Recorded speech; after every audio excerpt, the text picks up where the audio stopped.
Hi, and welcome to this live reading from Cafe Confidential by Lynda Filler, and this is presented by Itsy Bitsy Bit Bits. Prologue. Don't be afraid of us, because what I found in you will remain in me forever. Rue McGill. The year 2018 began with a deep sadness in my soul.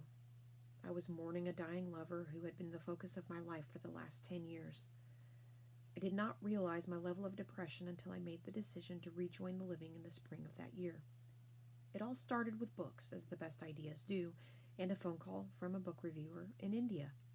Our friendship evolved over the year, and I wanted to meet the man behind a voice that felt my passion and helped me laugh again.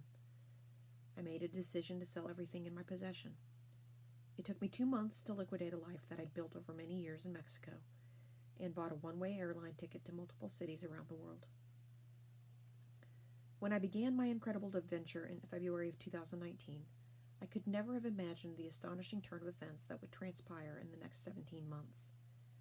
Today, that journey has led me to a rooftop studio loft in Istanbul, a garret once imagined only in my dreams. A refuge where I could write and read and eat and sleep and fall in love with life. Surrounded by history and so much beauty, I'm learning to trust and let go and to love. As I journeyed to Europe, Asia, and the Middle East, adventure, lust, and love defined my trip. I found myself inspired by Rumi's words, and I share his centuries-old wisdom with you. Maybe you will discover with me that it's never too late to live your dreams.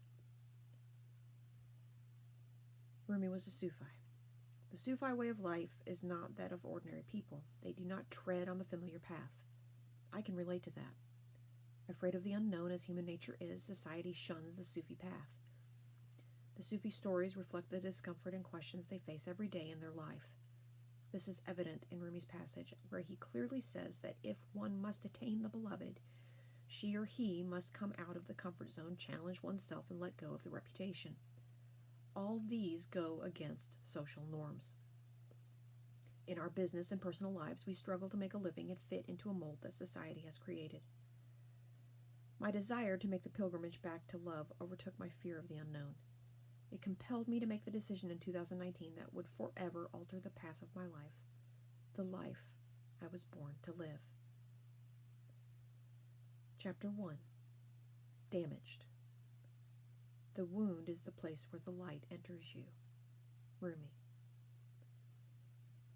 The 1950s saw me as the little girl who donned her ballet slippers and danced around her bedroom all alone. My memories are of a life spent in introspection and imagination. I grew into an idealistic woman who believed in the fairy tale of romantic love and refused to settle for anything less. It took me many decades to realize that the first and final love affair will ultimately begin and end with me. My memories of my childhood are intentionally vague. I'm a Canadian Army brat who moved every 3 years, made new friends, left them, and hardened my heart to the idea that friendships were never meant to be forever. I prefer to look at the few photographs my mother saved for me before she passed away. In them, I see parents who were once happy and healthy, an older brother who adored me, and a somewhat surly 2-year-old self clutching her dolly. I see a bicycle that belonged to my brother and a sweet younger sister who clung to her mother's apron strings. My mother's love would always be what I remember most. What I don't see is the alcoholic father who fought with me every day of my teenage years. My dad deteriorated so much that on one of my visits back home, I overheard my kid brother talking to my mother about when Dad dies. I was shocked at the time and never said anything. Eventually, my brothers took my dad from Ottawa, Canada, to a special clinic for addictions in Toronto. That act of love and 30 days in a rehab hospital saved my father's life. My father never drank again. It was too late to heal my memories, although I worked to heal my heart. But at least I know my mother's retirement years with Dad were good. I left home shortly after my 18th birthday and began a remarkable journey that more than 50 years later led me to a Starbucks cafe in Istanbul, Turkey, where I am writing today. After my high school graduation, I joined Our Lady of Victory Missionary Sisters in Huntington, Indiana. I'm an idealist. I believe the intrinsic good of mankind. I wanted to serve the poor, the sick, and the children, especially the children. I thought I would have opportunities to help, to nurture, to serve. Instead, we would clean toilets, washed floors, and prayed a lot. We also took religion and sociology classes with an instructor who came to the convent from the University of Notre Dame. I look back on that time and think maybe we were supposed to learn humility and discipline. Instead, my spirit and soul felt unfulfilled. I saw the natural color of my hair for the first time in years, and I gained weight. It wasn't my fault. My fellow novitiate from Michigan and I became partners in crime and visited the kitchen after lights out at 10 p.m. to taste the fresh-baked chocolate chip cookies. I won't say I was unhappy. It's more that I felt I was wasting time. Remember when you were 18, you couldn't reach adulthood fast enough. Never once did we go out on any kind of social work or missionary endeavors. There must have been orphanages or maybe homeless people or soup kitchens, even after school programs, shelters, volunteer work of some kind. This was a missionary order who served mostly the Hispanic community in the southern USA. We didn't do any of that. My time there did not answer the yearnings in my soul. If I'd felt more connected, perhaps my life would have taken a completely different path. It took 9 months for me to decide this was not what I wanted. I went back home to Canada and married my first boyfriend because that's what good Catholic girls did if they wanted to have sex in the 60s. I was separated and ultimately divorced 6 months later. In my 20s, I was living with a man who was 15 years older than me. Sonny would become husband number 2. He was a gambler and worked in the garment industry. I worked part-time in the fashion business with him and continued to build my knowledge in both wholesale and retail fashion. I soon realized I had the ability to sell myself, so I talked 3 merchandise suppliers into investing in my first fashion store in Toronto. A few years later, we had grown the business to several locations. However, the money in the bank didn't seem to match up with how well I thought we were doing. I discovered that my husband was stealing cash from the largest store, and the store manager was aiding and abetting. He had managed to hide it, especially from me. I was forced to turn over my share of the business to the investors. It was time to leave an abusive relationship and start my life all over again.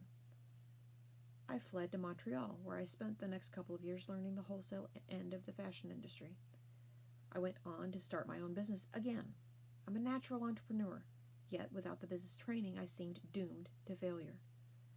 I was doing very well for several years. The business got bigger and I needed help.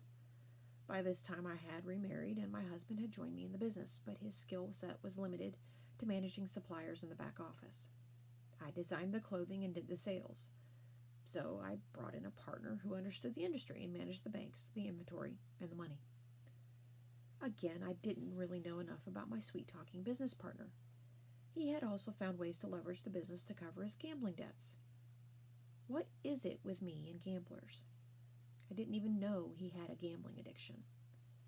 This time, I lost not only the business, but I had signed personally at the banks for our company loans. Basically, overnight, we lost everything. My home and all my assets were gone. I was forced into personal bankruptcy, and now I had 2 young boys and a husband who counted on me to come up with Plan B. This would have been the perfect time in my life to fall apart, but I got up and figured out Plan B, or was it Plan C, and moved on. Montreal was in the middle of a language war. The province of Quebec was in a recession, but Western Canada was booming. So we packed up our lives in Montreal and moved out west to the mountains of British Columbia. It didn't take long for the family to settle in Whistler, BC. The boys loved living in the mountains. The schools were great, and the social atmosphere of a small tourist town was perfect for my growing family. We settled in, and I found work with the developer of the mountains. I would sell memberships in a private members club who shared accommodation at the base of Blackcomb Mountain. It was a dream job, and I made a lot of money. We invested in real estate and did very well. My children thrived and got a good education. I always knew that if it was summer, they were biking or skateboarding, and if it was winter, they were on the mountains. Unfortunately, my marriage was rocky for many years and wouldn't sustain itself much longer. We constantly fought. We were both unhappy but stayed together until my older son went to college. By mutual agreement, I left the home and moved to Mexico. I would continue to pay the mortgage and make sure everyone was taken care of financially. To this day, I don't really understand why I simply accepted the fact that I would be the one who took over all things financial. But I suppose if you have a lifestyle you want, then you have to be prepared to pay for it. I look back now and realize that although I felt I had to leave to save my emotional life, it was a selfish move. But I can't live my life with regrets, and you shouldn't neither. It only makes us sick as we age. I do acknowledge that there might have been a better way to work things out. I felt I was saving my life, but to this day my younger son resents I left him with his father. They never really got along, but I thought without me in the picture maybe they could. But then again, that might have been simply my way of rationalizing my departure. I'm certainly far from perfect.